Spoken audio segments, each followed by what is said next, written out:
TRS. This story from our neighboring state of Illinois is one that is seedy and involves one of the most powerful men in the world, Denny Hastert. Now we're finding out more information about who he was paying off and what happened. Ryan Burrow with ABC News in Chicago joins us. Good morning, Ryan.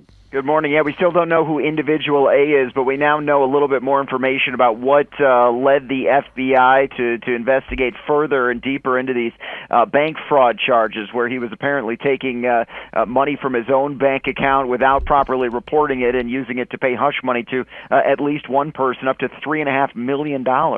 So is it? I've heard stories that there were 4 young boys. Is that true?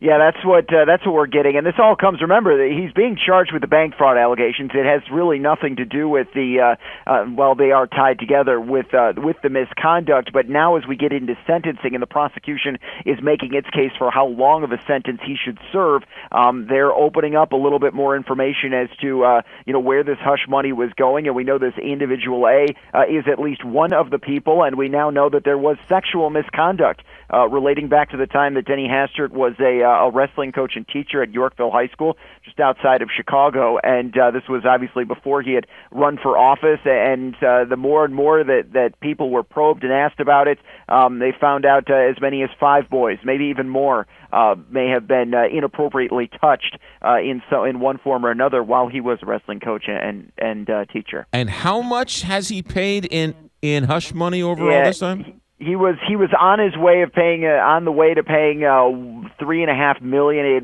He had paid at that point already over $1 million to this person who apparently reached out to him, as we found out in 2010, and confronted him for these molestation charges dating back to the 70s, saying, "Hey, why did you do this?" And then they both agreed to kind of set up these payments. Now, the payments were going along. The federal agents noticed that Denny Hastert was withdrawing these funds, and confronted him. "Why are you doing this?" And he said, "Hey, that's none of your business. This is my doing. I'm doing it to take money out of the bank account." And then later went to them and said he was being extorted by this person. They went and listened to some phone records between the two and some conversations, and decided that was not the case. There was not extortion. This had been an agreement the two had reached prior to, obviously, the FBI getting involved. Denny Hastert's not doing very well health-wise, right? No, he had a blood disorder. What the defense team says almost immediately after his plea agreement back in the fall, and they said he nearly died. One of the reasons why he was supposed to be sentenced last week, but it was pushed back 3 weeks. They said that he's still recovering. We haven't seen him publicly. We don't exactly know what his condition is at this point, but according to his defense, things were really, really bad for a while there. He was Speaker of the House for years. I mean, they're still following the rules he sort of invented in Washington, D.C., and yet he was a known pedophile. The irony behind all of this is the rules that got him busted for banks were essentially the ones that he helped spearhead.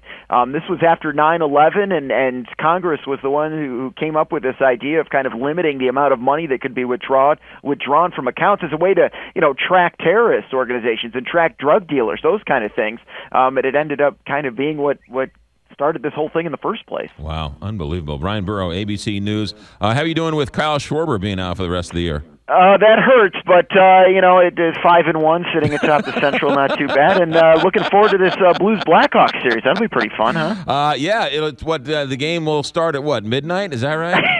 It's something like that. That seems to be how it works, but I just heard an interview with Coach Quinville. They're gearing up, so I hope you guys are ready. Ryan Burrow, ABC News in Chicago. Ryan, thanks for checking in.